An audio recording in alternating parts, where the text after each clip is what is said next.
Well, welcome to the Holocaust Memorial and Tolerance Center's post-screening discussion about the new documentary, Still Life in Lodz. My name is Thorin Tritter. I'm the Museum and Programming Director at the Holocaust Memorial and Tolerance Center, which is located in Glen Cove, New York. I'm delighted to welcome you to our program this evening. I hope you've been able to watch this new documentary. I know it opened virtually last Friday. You can watch it virtually through the Cinema Arts Center in Huntington and the Plaza Cinema in Patchogue, along with a number of other cinemas actually around the country. This was a national launch of this documentary. Before I introduce our panelists and talk more about this film, I wanted to take the opportunity to put in some advertisements, as some of you are familiar with my programs know that I like to do, to remind you of some other upcoming programs. So if you don't mind the excursion or detour, tomorrow at 1 o'clock, the historian Wendy Lauer will be talking about her new book, The Ravine. You may know Professor Lauer's previously. She wrote the highly acclaimed book, The Hitler's Furies, about Nazi women. Her new book is a somewhat different take. She explores a single photograph, an exceptionally rare action shot that documents the horrific final moment of the murder of a family during the Holocaust. The book follows Professor Lauer's forensic and detective work to identify details about the image and unlock a new understanding of the place and the family and the ideology of the Nazi genocide. So I hope you'll join us for that. On Sunday at 1 o'clock, we're holding the third program in our series about the Catskills on the big and small screen. HMTC's scholar in residence, Dr. Linda Burghardt, will be with us again to talk, in this case, about the way the Catskills is portrayed in the classic film Dirty Dancing. And one more to mention, next Tuesday, we're holding a cooking demonstration with Chef Jake Cohen, who'll be showing how to make his great aunt's kosher for Passover meringue cookies. So I hope you'll be interested in those. You can learn about all of these programs and all of our programs otherwise on our website at www.hmtcli.org, and then click on the events tab. Okay, let's get to tonight's program. I'm going to stop sharing my screen there.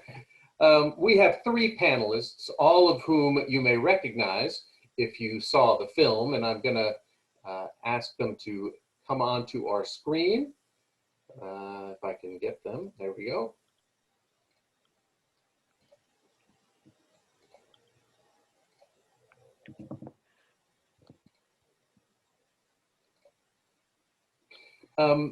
First, let me introduce Slawomir Grünberg, who you may also remember from a program we did last year, I guess, or maybe a little over a year ago, with one of his earlier films, Karski and the Lords of Humanity. Slawomir is an Emmy Award-winning documentary producer, director, and cameraman who was born in Poland and graduated from a Polish film school in Lodz before emigrating to the United States a number of years ago. He's directed and produced over 45 documentary films spanning a broad range of topics and issues. Some have aired on PBS or have been shown at various film festivals.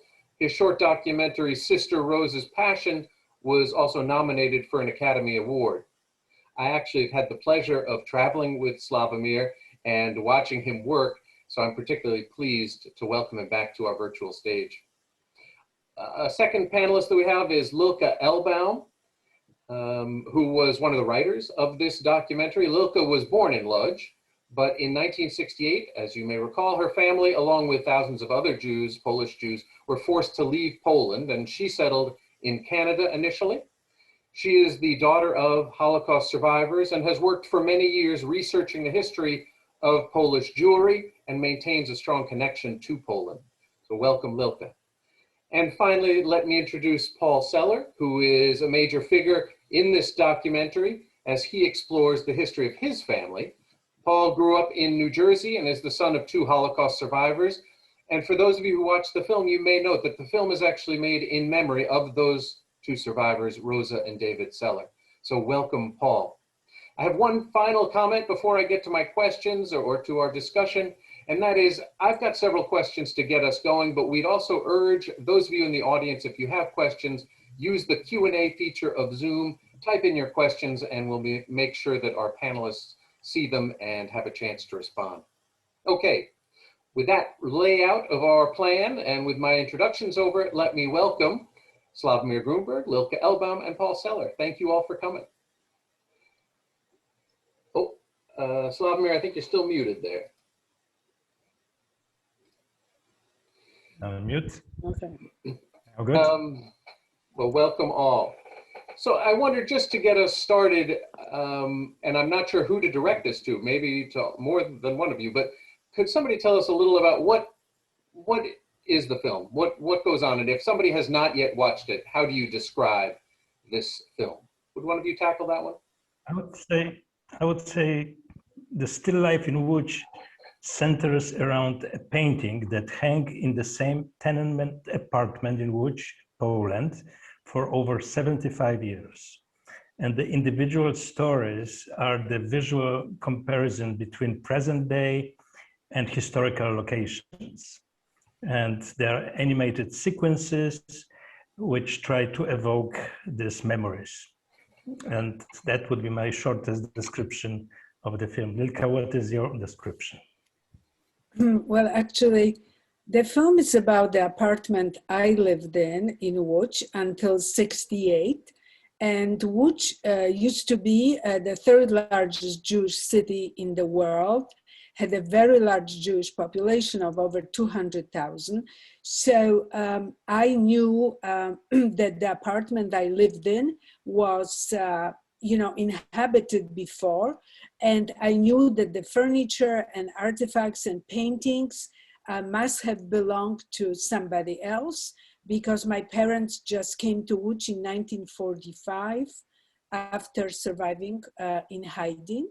And but I was never interested in it. But the movie is about how we discovered, with help with a lot of people who lived in this apartment before the war, during the war, and then after the war it was us. And there's one object there, which is the painting, which always stayed in the same spot. Only the tenants changed. So this is what the film tells the story about. And Paul, you're woven into the story too. How do you describe this film to friends or family? I would say that this film is a very powerful film. It's very emotional. In addition to the story about Lilka, about the painting that survived for 75 years and her revisiting her apartment, I had the opportunity, which I'm very thankful for, to join on to this film because my mother was also a survivor. My mother was a seamstress, and because of that, that saved her life. And she had skilled labor, and she was selected to work in the Lodz ghetto. If you did not have any kind of skilled labor, all right, you were useless to the Nazis, right? And so I felt that I had a moral obligation for my mom's story to be told, for my children, my grandchildren going forward, all right, and for future generations. This way, they need to know what actually happened here, and it's for everybody to know what actually happened here going forward. All right, this was one of the darkest periods in humanity ever that occurred, and there were many. All right, but this one had a special fervor to it. It brought out the worst in people. It also brought out the best in some people as well. And that's what made me decide to get into this. Okay. Let me raise a question to you, Slawomir, where I understand the personal connection that both Paul and Lilka have, and the film is about objects that they have a strong history to. What brought you to this story? Or maybe you came up with the story first. How did this story develop? Well, the story started when Lilka approached me with an idea of making a film about her story and the story of the painting. And For me, the painting became a metaphor for the tragic history and changes the city of Łódź and its Jewish population underwent. So I was very familiar with Łódź. I knew Lilka from previous film, The Perecniks, which I did 15 years ago. And the story was about how a Jewish school in Łódź stopped its existence because of 1968 anti-Semitic campaign in Poland. So this is sort of sequel. This film, Still Life in Łódź, is a sequel to film The Perecniks. It even, we can say that it talks about the story of the building which is next door to another building, which was this Jewish school where Lilka started her education. So it was an easy transition for me. Plus, I studied 5 years in the Polish film school in Łódź, which also made me somehow connected to the city. So all these elements together, plus that all of us are second generation Holocaust survivors,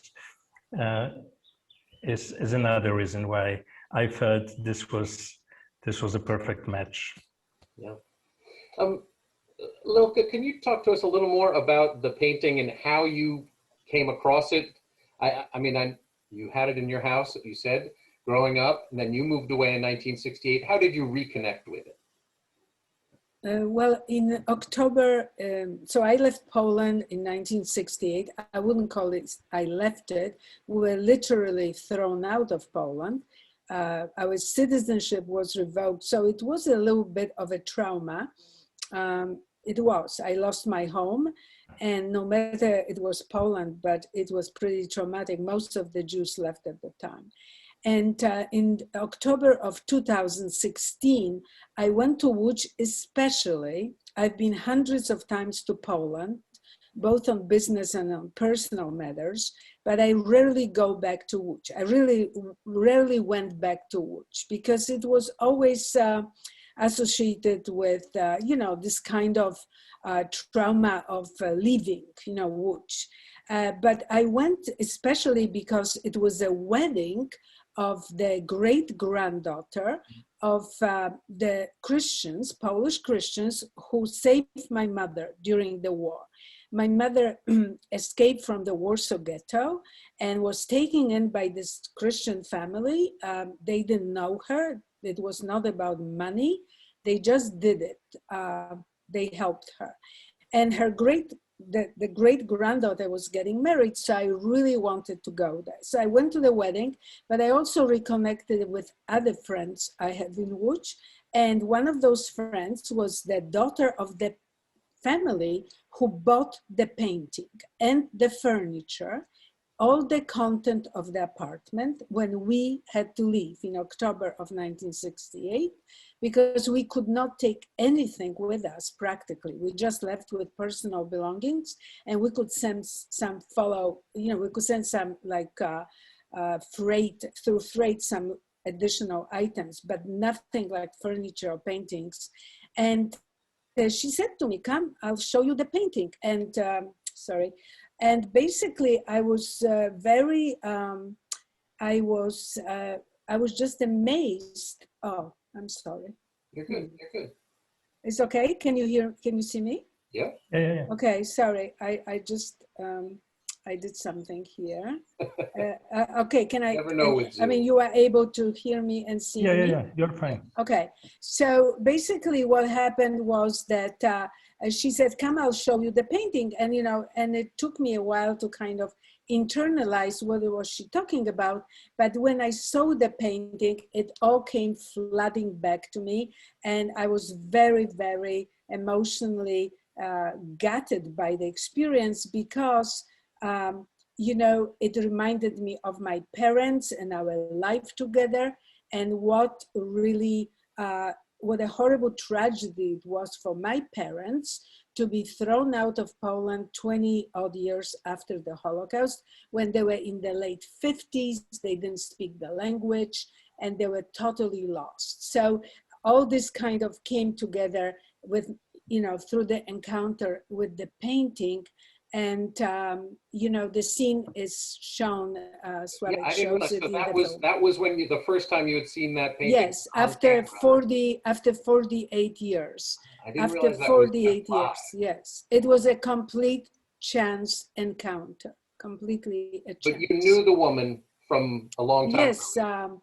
Yes, the woman was more or less of my generation. We were friends when we were like 7 or 8 years old together. So I have not kept in touch with her.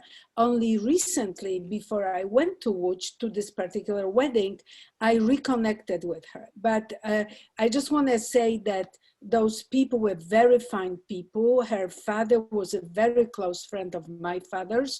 This was not that like they took our stuff. It was a transaction. My parents had no choice. But, it was still a very, what I just want to say that, although in the movie you can see the apartment as being dingy and, it's empty right now. It's almost like a condemned building awaiting renovation.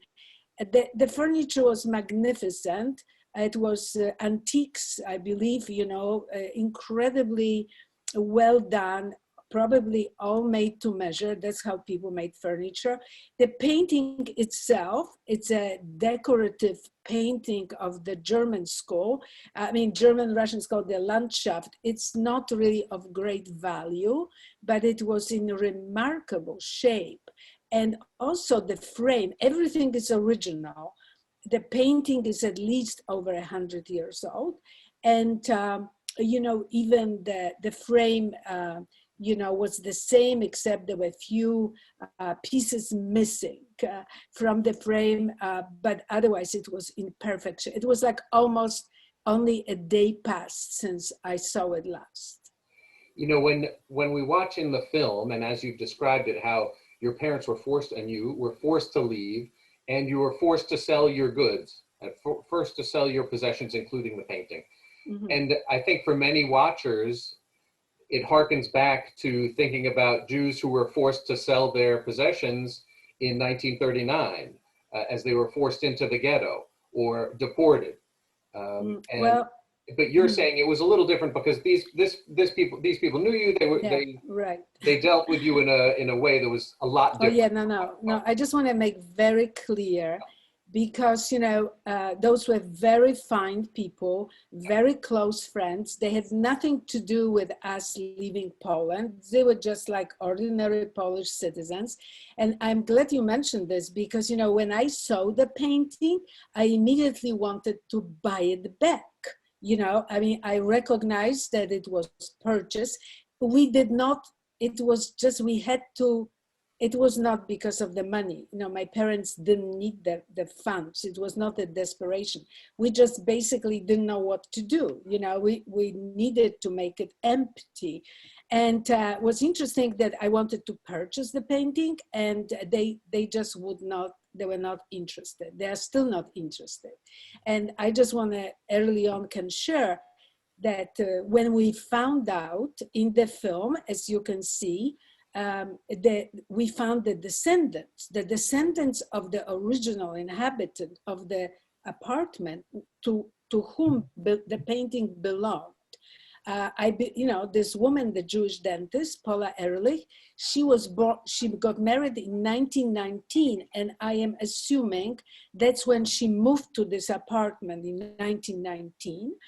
And we found that, her son survived the war. So they are real descendants of this Jewish dentist, Paula Ehrlich. And, I became, I got in touch with the descendants. We were able to discover they live in Israel and some of them live in the United States. And they also wanted the painting back for obvious reasons. They found out incredible amount of detail about the grandmother, who was a very remarkable woman to be a Jewish dentist at the time, a woman dentist in a traditional Jewish society. But, right at the onset, we had a bit of a misunderstanding that they really also felt this was a case of restitution.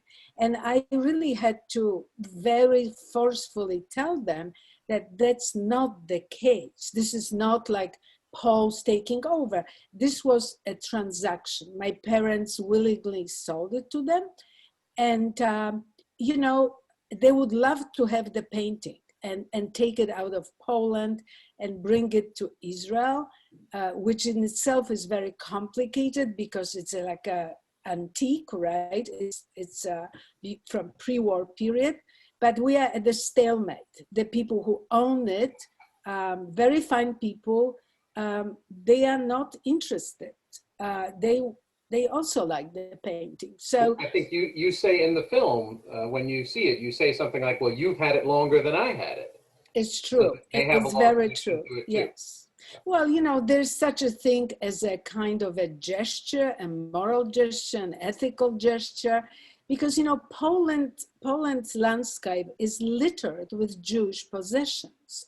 You know, Jews were literally taken out from their homes, from their apartments. They were not allowed to bring anything. I'm talking about Łódź, but this is throughout Poland. And those things still exist. That's what attests to the fact that this huge Jewish community existed in Poland. So we are used to Jewish things being everywhere, still very much in use. I'm not talking about real estate, but also like objects, you know, small objects, furniture, large objects. And, you know, in 99.9% of the cases that the owners or descendants of the owners, they don't exist. But in my case, and luckily in the case of Paula Ehrlich, I just want to say with kudos to Sławek and animators that they animated her, you know, if you recall in the film, she's like doing her dental work. And then we have now photographs because the family shared with me the photographs. And I already mentioned this to Sławek, but it's remarkably close to the, you know, the animation is very, very close to what she actually looked like. We have a lot of photographs of everybody who lived there. So, you know, it's a complex matter, but, you know, I just think that, yes, would be nice, but I have no say in this matter. Okay.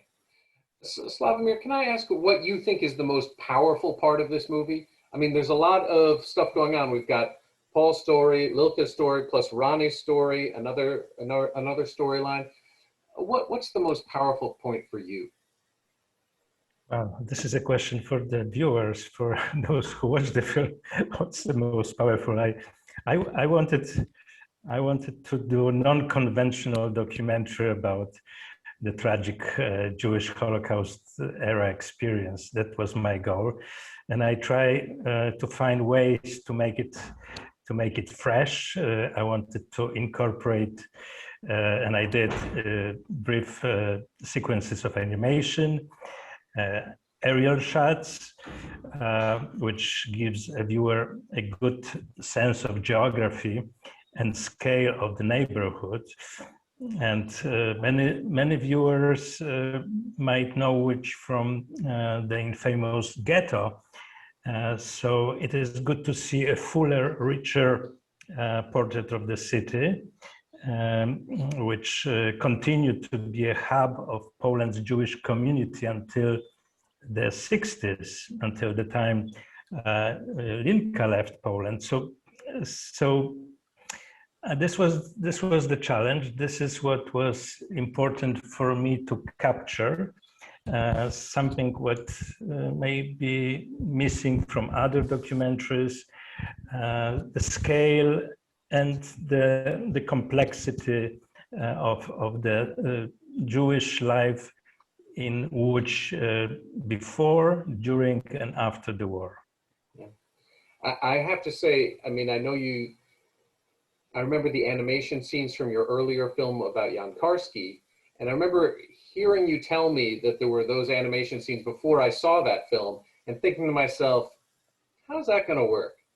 And then I saw the animation in that film and thought, wow, so successful. And so in this film, you again turn to using some animation, which is I would say, a very effective way, especially because we know there are gaps in our knowledge and gaps in the the documents and the objects that you can actually show. So to include some of that animation really does help fill those. I Yes, would plus, just, I'm sorry, go ahead.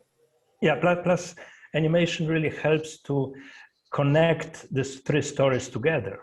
This was another big challenge because Lilka's, Paul, and Ronnie's stories are very different. And through animation, I was able to connect them in the way that the stories somehow are natural, going from one to another. There's a good sense of unity through animation. May I just add something? Please. Very early on, independently, and I'm not a filmmaker, but from my own experience, and I spent a lot of time doing inquiries about my own family, and all we have is questions. We have very few answers. So in our own biographies, we have no photographs. We have no images of how our family lived, what they look like, enormous gaps.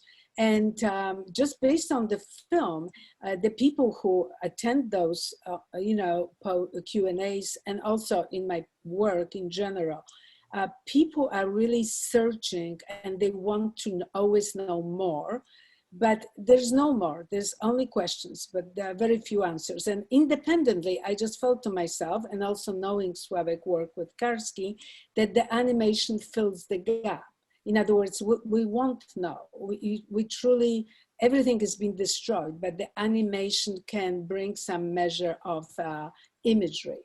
And I presume from my perspective, this was very successful and sort of provide some answers. You say, Lilka, that sometimes there are just going to be holes and you're not going to find any more. And yet you uncover a great deal about the building, about your family, about what happened. Really, I think, and I know many people out there are trying to do research about their families, and really your example here is pretty impressive. But I don't want to leave Paul out of this discussion. I want to bring Paul back in here. Paul, one of the powerful parts of the film, I think, is when you are walking through the memorial to the Lodz ghetto. And I wondered if you could just talk to us about your experience when you first went to Lodz, and you, what was your sense of the place as an outsider coming to that city? Well, coming in, I just knew that this was a place which there were many people who suffered terribly. The human being normally is used to eating about 2,000 calories a day. And the inhabitants of the Lodz ghetto, depending if you were a worker, skilled worker, or if you were just, happened to be there, your ration of calories could range as low as 200 calories a day, which is nothing compared to maybe a little bit more than that. You get an extra bowl of soup or something, So just knowing that the suffering that went on there and everything is just, that's what came to mind. You could still feel that as you were walking through the city today? Yes. Okay. Yep. Well, going in, into the area where the ghetto actually was, all right? There's many areas in the city where the architecture is truly amazing. I was looking at some of the buildings there, and they're just absolutely beautiful. I forgot the name of the main street there. Begins with a P. What was it, Lilka?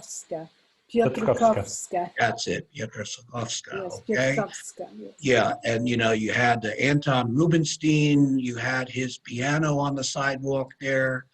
Famous concert pianist who was born in Lodz. So there was a lot to take from the city, and the thing that's encouraging about Lodz today is that you have a much younger, vibrant crowd there. Okay, and I think that as a city, it's on the upswing right now as far as becoming alive. More alive from what it's been, and it's on the way up. it's a good thing for the city. And and naturally, you still get the tourism and everything. People want to come see it. So, but that's what I got out of it. It was a very interesting trip for me overall. Lilka, I know that somebody's asking this as well, but can you tell us more about the events in 1968? And I know this is in the film as well. There's a section where you've got some explanation about it. But what happened to force the Jews, to make Poland force its Jews to depart? And somebody's also asking, has Polish citizenship been restored to the Jews who were forced out in 1968 or earlier? Can you tell us a little about that? Of course. Basically, Poland, after the war, had a few waves of immigration. I mean, Poland was essentially a closed country in a communist bloc, so you couldn't just leave. You basically had to apply for passports, and people would, despite applying, people would not. It was basically the borders were closed. But what essentially happened, in 67, Jews did occupy. When you have to just, a little bit of a historical perspective, that, when Poland became socialist and then communist, a lot of Jews who escaped to Soviet Union and who survived the war because they managed to, leave when still the border was relatively porous, they were communists and socialists. And when Poland, after the war, began to be dominated by the Soviets, essentially they occupied pretty high, not everybody, but there were Jews who, out of their own beliefs, they really, held pretty high level jobs in the government and, throughout all functions. Now, in 1967, when Israel, 6-day war happened, the Polish government, in a kind of a Byzantine plot, used this opportunity to get rid of the Jewish elite, so to speak. And, at that time, Jews accounted for less than 1% of the total population of Poland. However, disproportionately, I think in certain minds, they held pretty high level jobs. They were like really prominent doctors, lawyers, academics, and so on. And, this became like a little bit of a thorn in the side of the Polish communist government under Władysław Gomułka, whom you see speaking at this famous meeting of the party, where he openly invites us to basically leave Poland because we are the fifth column. In other words, we should be really cheering for Egypt, who was defeated in the war. And, but we really rejoice because we are all Zionists and therefore we are not Polish citizens. So this was pretty brutal, actually. It was totally top-down, anti-Semitic. It was not grassroots like we see today, right? That we have this kind of organic anti-Semitism in the United States, which is on the rise. But in Poland, it was top-down. It was totally sanctioned by the Polish government, and eventually became so unbearable. People lost jobs. They were thrown out of the academic positions only because they were Jews. So in other words, really very much going back to the kind of attitudes we had in the 30s in Germany, starting in 33, except we cannot compare, what happened to the Jews during the Holocaust with what happened to us. But anyways, we were given a choice. We can leave stateless without any passports.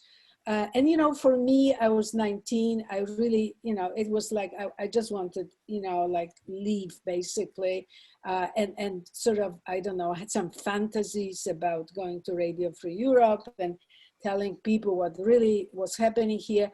But all this became irrelevant once we left. But for my parents, it was terrible. So, when Poland changed their the system and became they thrown away the communist government, and many years afterwards we could reclaim our, we were offered back our Polish citizenship. I know many people just didn't take it. I had it for many, many years because I was going to Poland and I was working with the World Bank, and being a Canadian citizen at the time, I needed to have a visa every time. So I was given my passport back, but it's kind of a symbolic gesture. So thank you for asking this question, because it's not a well-known fact that Poland, which was the largest country in the world with 3.5 million Jews almost, and basically decided to get rid of the remnants of Jewry, which at the time were 30,000, and maybe about 18,000 left. 12,000 or 10,000 remain, and those were people who were either too old or they had no place to go, or didn't want to go. But essentially it was for a while the end of Jewish life in Poland. So after 68, there was a break, and now there's Jewish life, but it's, in my opinion, it was not the continuation, it's something else. So I hope that's a kind of a short thing. Yeah, thank you.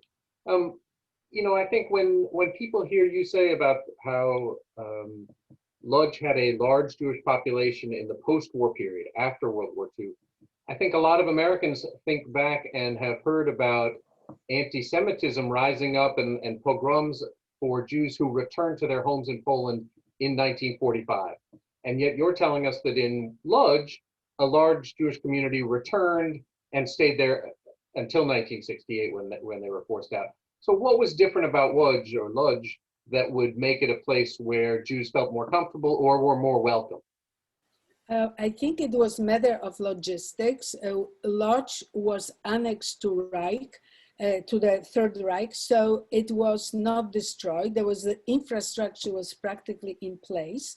Although Lodz was a German city, all the street names, everything was done by the Germans. And by the way, the reason that we were able to find all these records of who lived in my building, it comes from German tax records.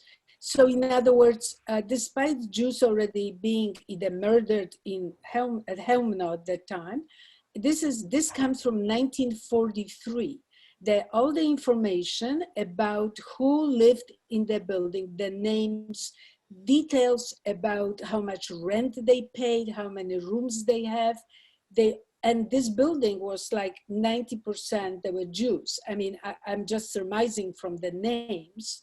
The only Christian person in this building was the caretaker, which incidentally also was the caretaker during our times.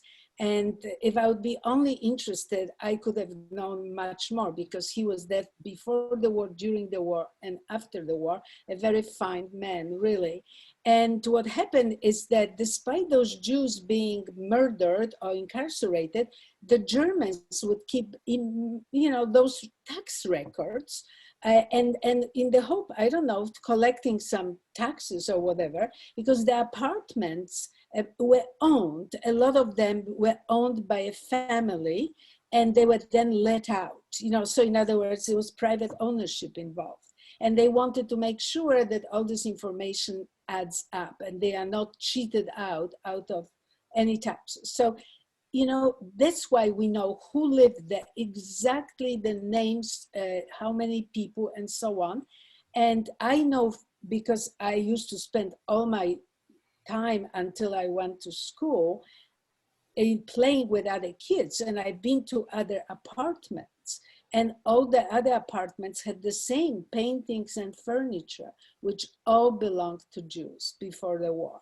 And throughout the city, there will be paintings, furniture, and artifacts which belonged to Jews. And by the way, I just recently found out that there's a Facebook group called Descendants of Lodz Jews.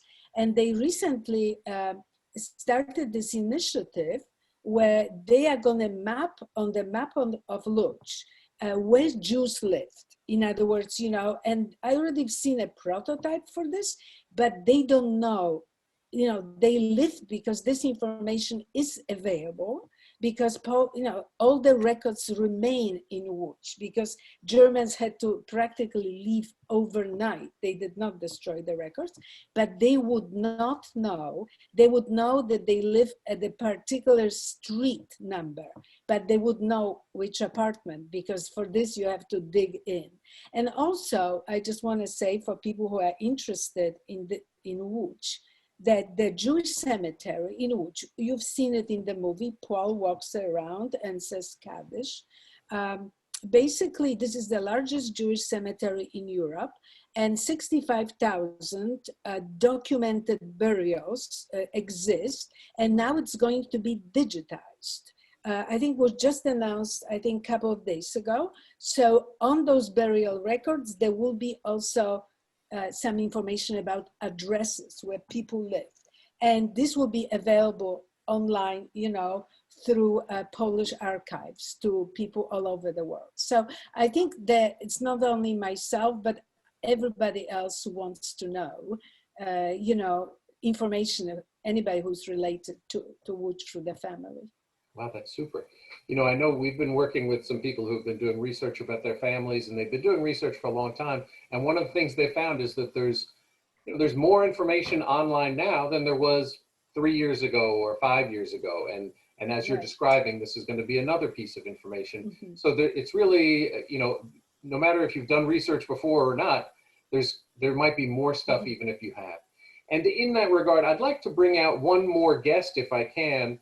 I wanted to bring in Mark Kleinman to our discussion, and let me just click a button there. Mark was born and raised in Brooklyn in the 1960s, but he is the child of 2 Holocaust survivors, and his father, Felix Kleinman, was from Lodz. And Mark has spent, as I understand it, quite a bit of time doing research about his father and about his family. And I know that Lilka contacted me and said, Thorin, if you're talking about this film, you got to bring Mark in because he can tell you how the film kind of affects people who've seen the film. So Mark, could you tell us a little about your story and your family story and the connection to this film? Sure, well, thank you very much. Firstly, thank you very much, Lilka and Slawomir and Paul for this film. This film has been very meaningful for me. And the story is that my father, who was from Lodz, really spoke very little about his experiences during the war and after the war. So I knew almost nothing except for the fact that he was from Lodz and that he was the youngest of 7 children. I go to Germany fairly often for business, and it occurred to me that there must be records and files around. So I began to write to government and non-government agencies, and be careful what you ask for, you may get it. I've got a treasure trove of information, which led me for the very first time to Lodz in 2019. And I went there 4 times, and I am completely transfixed by this place. The story of the still life painting is a wonderful metaphor, and it almost is one, while I don't know the painting and didn't grow up there, it is a remnant of a lost civilization. I view myself also as a remnant of this lost civilization. I go to Lodz and almost in an archaeological way, stand at different places of Jewish history and try to imagine what Jewish life was like in those times pre-1939. The major synagogue, there were 4 major synagogues in Lodz, and the one in Baluti, right near where my family lived, was destroyed on November 10th, 1939, just 2 months after the war began. And I went there every day for 2 weeks and stood there and tried to imagine what it might have felt like for that community to see their religious sanctuary and learning sanctuary and spiritual sanctuary destroyed before them. It was the end of hope. And imagining how can people survive that and that level of cruelty. Lodz seems to almost fully encapsulate the full manifestation of cruelty that took place during the war. From the very start, Lodz was occupied 1 week after the start of the Second World War. The war began on September 1st, 1939. Lodz was occupied a week later. The ghetto formed by the beginning of 1940, but it was already sort of actively in place. And my father lived through the entirety of that, through the liquidation and then through death marches and concentration camps. Unimaginable given my life experience. And I go there and I think, how is it possible? How can people survive this? And I look at the still life painting, and it tells a tale of two cities. This industrial, multicultural boomtown before the war that turned into the most hellish place on earth, where every single thing about life and family and hope was exploited.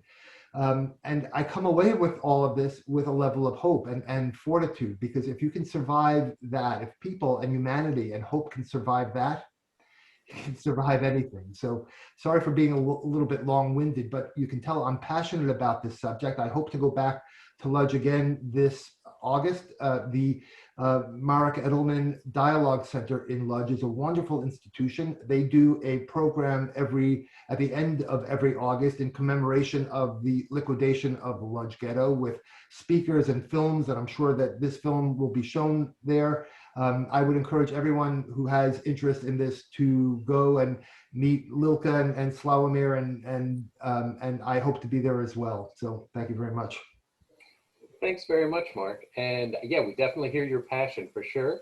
And, you know, I know we need to wrap up in the short time. I wanted to get to a couple of other things. One is the websites that you mentioned, Lilka, or that any of you are familiar with.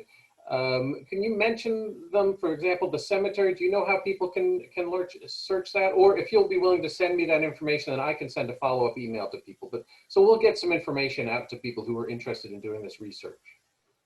Sure. Yes, I'm happy to do that. You know, there's a bit of a language barrier with those things because, you know, everything is in Polish or German. But, you know, if you really want to do it, there's always a way to find out. And I would encourage people to really do that, because the level of information, once you go a little bit beyond the, you know, what's available through the, you know, US-based heritage or genealogical sites, you can really uncover a lot. So yes, I'll be happy to send it to you. All right, super, because I know people are interested in that. Yes. You know, maybe as a final topic, what we could just talk about a little is, and this is something I think I've talked about with Slawomir in the past, the power of place and the importance of finding objects, tangible connections to history. And this is something that comes through clearly in this film. You know, the painting itself is this tangible connection. You're in the building, the photos. I mean, I love the section where where Slawomir, where you have the historical photo and then you do what you do to turn it in, you know, and it turns into the contemporary photo. And we see that we're at the exact same place, and whatever, 70 years, 80 years have passed, but you're at the place. So what is it about going to Lodz and having these tangible connections? Why is that important? Why do people search that out? Why is that different than just reading a book? What's different?